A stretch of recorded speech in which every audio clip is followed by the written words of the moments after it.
এখন আপনাদের সাথে শেয়ার করছি চিকেন বার্রার রেসিপি। তার জন্য আমাদের চিকেনটাকে প্রথমে ভালো করে ম্যারিনেট করে নিতে হবে। টক দই, লঙ্কার গুঁড়ো, কাশ্মীরি লঙ্কা গুঁড়ো, কাঁচা লঙ্কা পেস্ট, তার সাথে পেঁয়াজ বারিস্তা করে সেটার পেস্ট, নুন, গরম মশলা, তার সাথে ধনে গুঁড়ো আর হালকা জিরে গুঁড়ো দিয়ে 1.5 থেকে 2 ঘন্টা ম্যারিনেট করে রেখে দিতে হবে। আমি এখানে 1.5 ঘন্টা মতো রেখেছিলাম। আমি চিকেনটাকে একটু গ্রিল করে নেবো। আমি এখানে ওভেনের মধ্যে গ্রিল করছি, আমার কাছে যেহেতু আছে। আপনাদের যদি না থাকে আপনারা এমনি গ্যাসেও করতে পারেন, কোনো অসুবিধা নেই, একই টেস্ট হবে। এখানে এবার আমি চিকেনগুলোকে একটা ট্রের মধ্যে তুলে নিয়েছি, শুধু চিকেনগুলোকে, আর লেফট ওভার ম্যারিনেশনটা রেখে দিয়েছি, যেটা আমাদের গ্রেভি করতে কাজে লাগবে। 15 থেকে 20 মিনিটের জন্য ওভেনে দিয়ে দিলাম গ্রিল হওয়ার জন্য। এবার আর কিছুই না, প্যানটাকে গরম করে নিচ্ছি, একটু তেল দেব, আর তার সাথে সাথে আমি এখানে 1 চামচ মতো ঘি দিয়েছি। আপনারা চাইলে 2 চামচও দিতে পারেন, আমি এখানে 1 চামচ মতো ইউজ করেছি।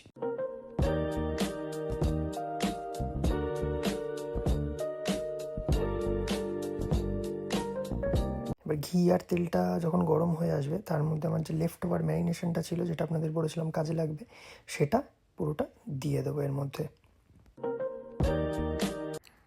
এরপরে আমার একটু কাঁচা লঙ্কার পেস্ট ছিল, সেটাই দিয়ে দিলাম। সাথে দিয়ে দেবো যে পাত্রটার মধ্যে আমি চিকেন ম্যারিনেট করেছিলাম, ম্যারিনেশনটা ছিল, সেটার মধ্যে একটু দুধ দিয়ে বাকি ম্যারিনেশন যা ছিল সেটা দিয়ে দিলাম। দিয়ে এবার মশলাটাকে কষাবো একসাথে। কিছুক্ষণ কষানোর পরে দেখবেন এই গ্রেভিটার রঙটা চেঞ্জ হবে, এরকম লালচে লালচে হয়ে আসবে। এবার একটু ঢাকা দিয়ে দেবো, ঢাকা দিয়ে কিছুক্ষণ রেখে দেবো। বেশ খুলে দেখবেন যে এরকম বেশ টেনে এসছে, তখন একটু জল দিয়ে নেবেন, কারণ নাহলে মশলাটা লেগে যেতে পারে নিচে। এই জল দিয়ে আবার একটু কষিয়ে আবার ঢাকা লাগিয়ে কিছুক্ষণ রেখে দিতে হবে। মোটামুটি যতক্ষণ না মশলা থেকে তেল ছাড়ছে আপনাদের এইভাবেই কষিয়ে যেতে হবে। এইবার এর মধ্যে দিতে হবে ফ্রেশ ক্রিম। এখানে আমি আমার পরিমাণ মতো ফ্রেশ ক্রিমটা ইউজ করেছি, আপনিও আপনার পরিমাণ মতো ইউজ করবেন। এখানে যেহেতু কোনো চিনি যায় না, তো এই ফ্রেশ ক্রিমটাই পুরোটাকে ব্যালেন্স করবে, মিষ্টি ভাবটাকে। দিয়ে আর একটু নাড়িয়ে নেব গ্রেভিটাকে। এবার কিছু মশলা দিতে হবে। প্রথম হচ্ছে চাট মশলা, এবং তারপরে দেব হচ্ছে একটু গরম মশলা।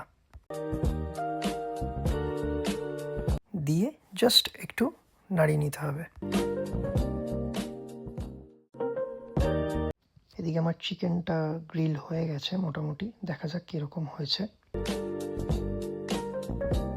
এই যে দেখুন, একদম সুন্দর কালার এসছে, তার মানে একদম পারফেক্টলি গ্রিলড হয়েছে।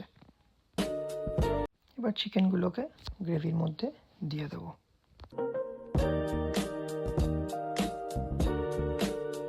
এরপর চিকেনগুলোকে দিয়ে একটু নাড়িয়ে নেব, নাড়িয়ে নিয়ে এখানেই নুনটা চেক করে নেবেন, কারণ আমার যেহেতু নুন আগে দেওয়া ছিল এবং চাট মশলা দিয়েছি, তো মোটামুটি ব্যালেন্স হয়ে গেছে। তারপর আরেকটু ক্রিম দিয়ে নিয়েছি, রিচনেসটা আরেকটু বাড়বে। হ্যাঁ, আমি জানি বেশ টেম্পটিং লাগছে বিষয়টা, তো দেরি না করে বানিয়ে ফেলুন চটপট।